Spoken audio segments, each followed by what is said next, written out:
Hi, and welcome to the IT Naturally podcast. Today, we're going to talk to Ben Schneider, and I don't think I've ever met anyone who's more passionate or more knowledgeable about sustainable IT. Ben is all about remanufacturing laptops, free recycling, and helping charities with their smarter IT. What led you to start IT Guys? Well, oh God, it feels like about 1,000 years ago. It's actually 20 years ago. I've been working in IT for a good 10 plus years by then, but kind of got sick of working for other people, to be blunt. Yeah. And I wanted to put my own stamp on the world and run my own business. Um, I mean, prior to that, I'd done lots of environmental stuff. I did an environmental degree in Sheffield. I worked at Friends of the Earth, environmental kind of policy journal and stuff. So it was always something that was always passionate. I was always passionate about and was Yeah. concerned about. But also was quite into tech, and I quite like a bit of a nerd, liked fixing things. I can blame my dad for that because my dad was working in IT in the 50s. Can you believe? Wow. Can't use a computer now, but God bless him. But there we go. That was then. And really, the company, kind of grew organically. It really was just me, a mobile phone, a bicycle, and a yen to kind of earn money and do good and provide decent support. That was all 20 years ago. By about 10 years ago, we grew. I realized I needed to incorporate and become a company and grow the business, which is where we are now. And it's been quite a journey. Brilliant. And you really pivoted really strongly towards sustainability. Tell me about how that came about and what you do. Well, yeah. So, I mean, I did kind of a reference kind of before started working in IT. I was very passionate and concerned about the environment and kind of environmental impact assessment, EU directives and stuff, and kind of used to know it all off by heart. I was very concerned about it. Um, very concerned about things like acid rain in the 80s. That was a really big thing. And I was reading all the books and reading all the kind of information and kind of lectures from my lecturers and stuff. And I just thought, what are we doing? We're kind of, we're polluting the planet. We don't care about diesel. We don't care about these things. And I just thought, well, this can't be right. Come on, Yeah. and at the time you had kind of even more kind of climate change denial than you have now. It wasn't a thing. People didn't realize it, didn't understand the consequences of it. And it was always something that was close to my heart. And at the same time, I was trying to grow a business, and it's a real challenge. I still find it a real challenge to kind of provide decent amounts of time to do both, build the business, and focus on doing good. It's a real challenge. So I got to the business to a decent size by kind of 2021. Um, and I kind of got enough time to kind of get my head above the parapet and go, okay, well, what more can I do? Um, quite a lot of our clients are charity based, so I would offer. I don't think it's a great idea to give charities free support for everything. I don't think they see the value of that, but specific bespoke projects which we'd offer for nothing. Yeah. And then at this time, I did start to kind of hear about B corporations and B Corps, and I thought that's quite interesting. Kind of dug in it a bit more, and guess what? People that I was back at, that were in Friends of the Earth in the late 80s, early 90s that I was working with, guess what? They're B Corps, and actually they work with B Corps now and help them get through the certification. And I just thought, hold on a minute, there's a tribe here. Is it my tribe? This is a group of businesses that want to make money, but they want to be impactful. They want to demonstrate how business can improve the lives of people, improve the environment, and demonstrate what a business should really do. And I'm quite passionate about this. It's doing business well. And what that means is paying everything on time, treating your staff well, treating your clients well, respecting the environment, and being responsible. And that means if you need to be insured for things, you get things done. You don't sweep it under the carpet. It's about embracing responsibility and demonstrating how businesses don't need to be money grabbing and it's all about me and it's all about the shareholder and the investor. It's about how you can, through the good that you do, improve the world in some way or in ways. And that's a journey that I'm still on. I'm sure there's always more that I can do. I think one of the challenges for B Corps is to balance actually being, what's the word, self-sustaining and looking after yourself, as well as doing good in the world. And I think that's going to be my life's challenge, to try and get that balance. You can't you can't do the right thing if your company goes bust.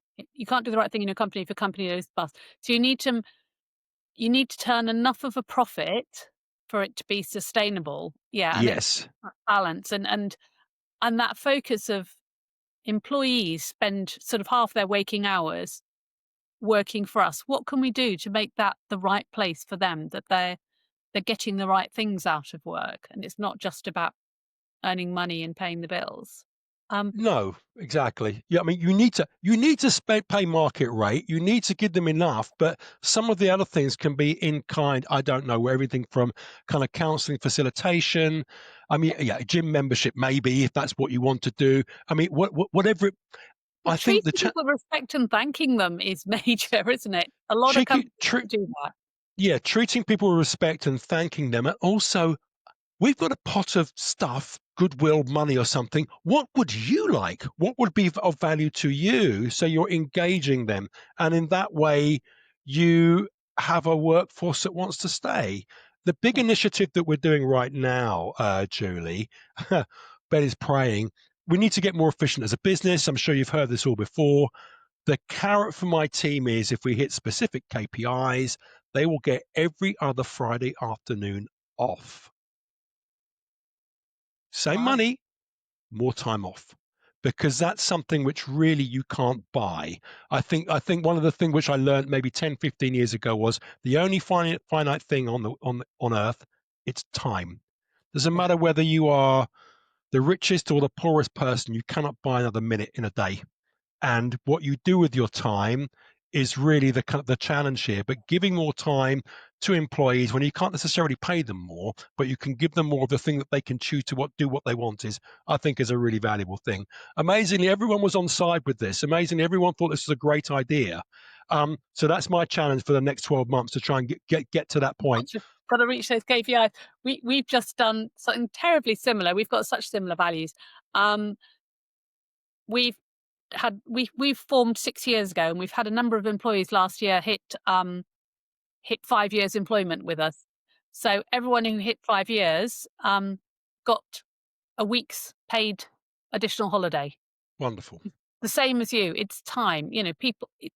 And certainly in the very early days of our business, when COVID, people were working crazy, crazy, crazy hours, and you know, it's lovely to be able to give them that gift of a week's holiday.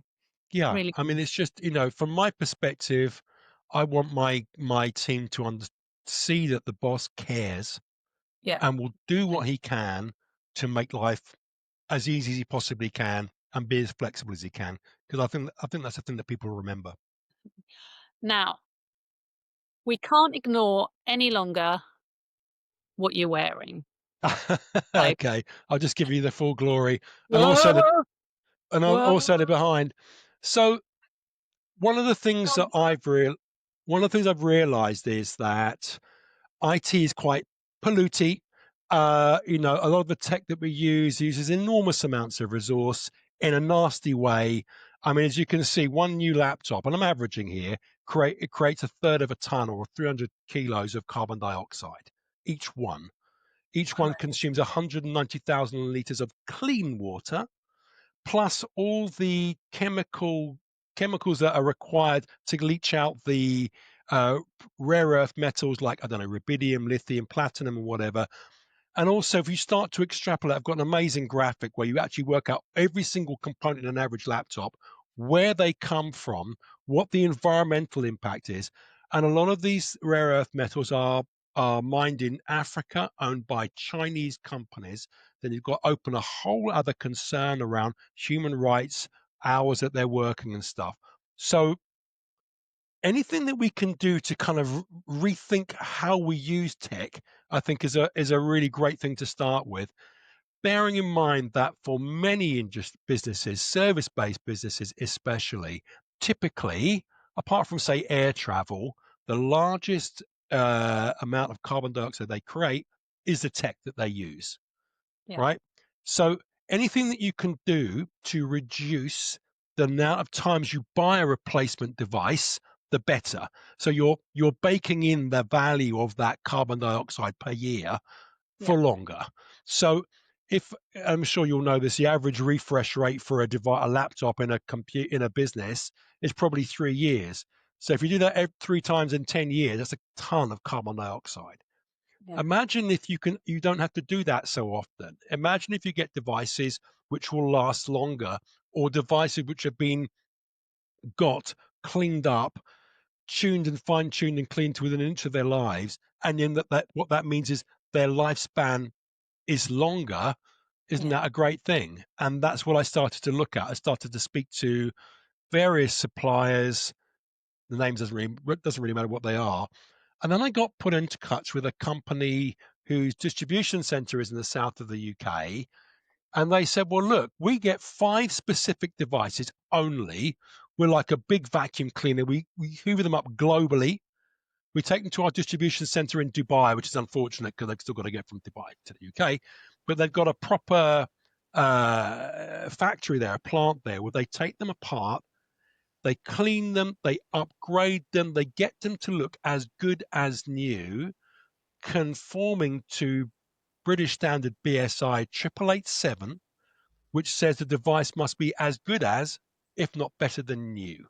So they look new. They really do. And if you look at the seconds, and they do kind of some kind of like cheaper refurb. So there's a difference, a conversation talk about the difference between refurb and remanufactured. If you look at the refurbished ones, you can just about see, oh, okay, maybe there's a slight blemish there and a slight blemish there. Maybe one of the screws is a slightly different color. But you look at the remanufactured ones, no, you can't tell. You cannot tell. They look pristine. And I just thought, well, that sounds really good. I will buy one and try it and blow me down. Okay, it's not, they're about 5 years old, this particular model that I'm using. But for me, even for me, running a tech company, they're completely fine. I mean, a majority of my time, all I am doing is I'm in my email, I'm in my Word packages, I'm in my spreadsheets, I'm buying things, I'm selling things, I'm doing the normal stuff that majority Normal. of people do. Many, not everyone, but many people do, and it's fine. Okay, it's not, super, super, super fast, but it's fast enough. And actually, recently I reset it completely, and now it is really amazingly quick. Yeah. And I just saw, hold on a minute, how much do they cost? Amazingly, they're cheaper than buying new. People like that. And also, I realized you could get a next day replace warranty for 3 years for a very reasonable price. So I decided what I'm going to do is package these and sell them, no choice, with a 3-year next day replace warranty to give confidence Yeah. to people buying them that actually if something does go wrong, and guess what? Occasionally they do, that they got a machine which works. So does a brand new one. So does a brand new one. Exactly. And last year we sold 60, which is Well, great. So you work that out, a third of a ton, we saved 60 tons. Is that right? Yeah, 60 tons of CO2 going out. No, my 20 tons. That's it. yeah, That's the 30. number. Um, but we're a team of 6. We're not a big company. The reality, and one of the things you said earlier about being profitable to be impactful, I'm very conscious of that. I don't want to say we can do more than we can actually do, but saving 20 tons of carbon dioxide by influencing our clients, I think is an incredibly positive thing, because the goal here, the evangelical kind of passionate part of Ben, wants to turn on all of our clients to getting onto the path of sustainability. Doesn't mean they've got to be a B Corp. Doesn't mean to say they've got to do all these things and tick boxes and whatever.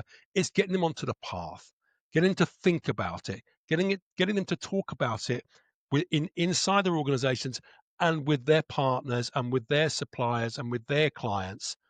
Then it becomes a bit more grassroots based, if you want to call it that. But I just think, rather than, no one likes to be sold to, and no one likes to kind of be, more than persuaded to do something they haven't been used to do. If you can have the conversation and demonstrate the value of making those changes, number one, buy more money in your pocket because you're spending less on your computer, but you're Exactly. actually doing good as well. I mean, it just feels like a win-win, a no-brainer. Does that make sense? Totally. And I sometimes think we almost equate having the fanciest laptop with being important. Mm, We worked with a client recently, and I found it very, very strange. Their execs had to have a higher quality laptop than the other people. And I was thinking, they probably use less compute power you because think? they're probably on Teams, looking at spreadsheets, possibly a PowerPoint every now and then. They're not, they don't need fancy computers, but it was literally, it was almost like having the car space next to the office or whatever. It was seen as a Status. status symbol having a more powerful laptop. And I must admit, I couldn't get it. And I think there is definitely a thing where, in my company, we have guys that the platform engineers, the network engineers, they need powerful laptops. They're doing heavy stuff. But most of us don't. And yet we tend to say one standard and give that to everybody. And we don't need to do that, do we? We can No, look at what people's individual role needs are. correct. And it's a use case. So, if your use case is you do a bit of admin, you send a few emails. I'm kind of exaggerating. I'm being slightly provocative. You don't need a brand new, super fast with all singing, all dancing. If you're doing 3D graphics rendering and you Yeah. typically need multiple large And spreadsheets. You're doing screens pivot and yeah, to yeah. yeah, and then Different. these Yeah. devices probably aren't for you. I mean, there are some things when you buy them, you can buy them with upgrade with more memory and stuff like that potentially then, but even then, it may still be that much out of date. The device I'm using is 5 years old. Yeah. Okay. And I think it's probably got another 2 or 3 years in it, which is great. At which time, I mean, amazingly, I've got a whole list of people saying, "Have you got any spare device? Have you got any spare devices?" And of course, we will donate them if we possibly can. But I Yeah. think that's the goal. Once you've run out of use for it, typically there will be somebody else who will find a use for it. Give it to them. Again, less And less what do you less think is carbon. what's the biggest barrier to this, Ben? What's the biggest barrier to that the sort of circular IT becoming normal? I think the biggest barrier, I think, is people seeing these devices as lasting longer. I think the biggest barrier is the kind of the awareness that you can get a device which is of good enough quality that will last. I mean, I Yeah. speak to other B Corp IT companies, other B Corps who go, "Yeah, I've tried them, but they're not very good," and or they don't last very long. I think probably now is a point to kind of differentiate between remanufactured, refurbished. Don't get me Yeah. wrong, refurbished is good because they're not new, and you're extending the lifespan of it. I think one of the challenges is where are you getting it from and what have they done to make it okay? Because they might go, oh, okay, well, the battery's a bit crap. We'll replace the battery. The hard disk is small. Put a new disk in. But they may have not gone through the rigorous multi-step process that you Yeah. go through with a remanufactured laptop and the process for that. So one is kind of the remanufactured one is saying, don't buy new, buy this instead. The refurbished one is probably people going, I want to get the cheapest machine. It's a tool. I don't care, which is great. But if you need reliability, you've got any model under the sun. You've got no kind of sense of how good it is. Whereas with the remanufactured one, they've got spares. You've got a 3 year next day replace warranty. So you've Right. got the Yeah. the Same as confidence that everyone. you can use it.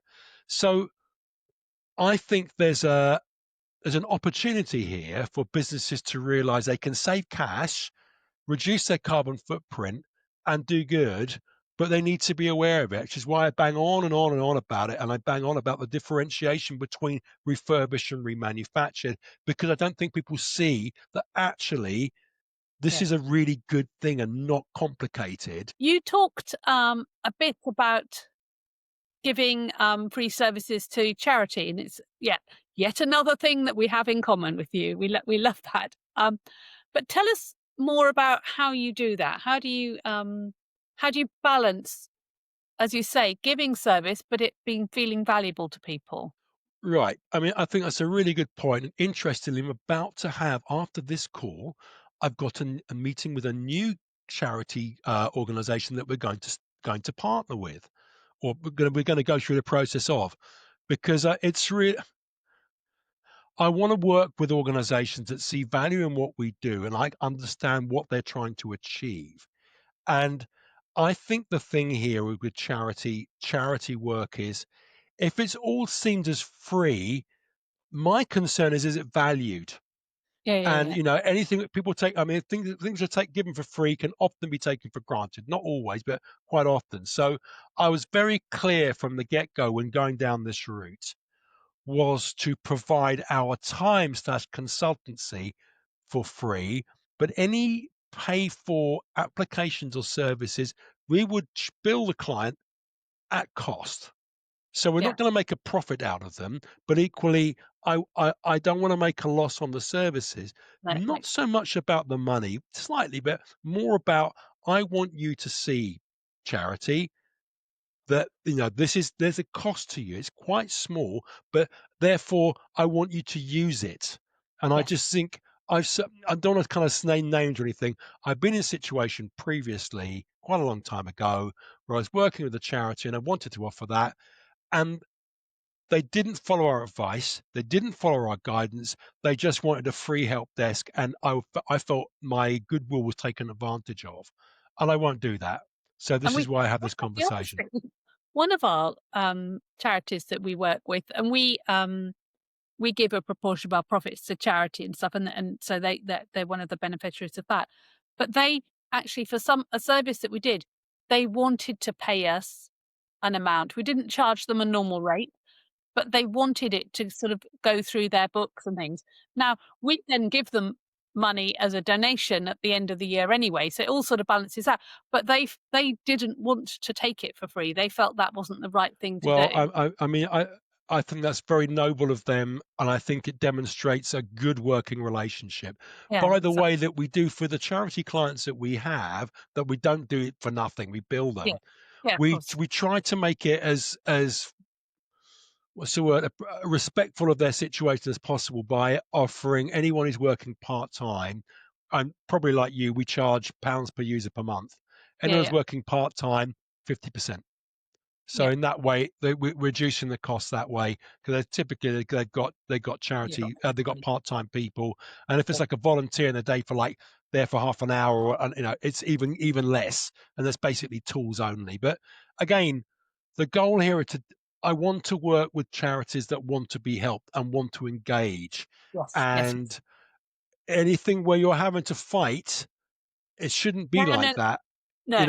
and I think that was my learning there was if there's resistance, either I'm saying something wrong or they're the wrong fit. And I tried saying something else and it was still a wrong fit, so I moved on. And I It's think these guys I'm about to work with are going to be good. fit's really important, whether it's a charity or whether it's another type of customer, fit's so important. How do I you agree. choose how do you choose which charities you do support? Um, I work with a variety of colleagues from previous jobs, and there's a lot of mutual back scratching that goes on.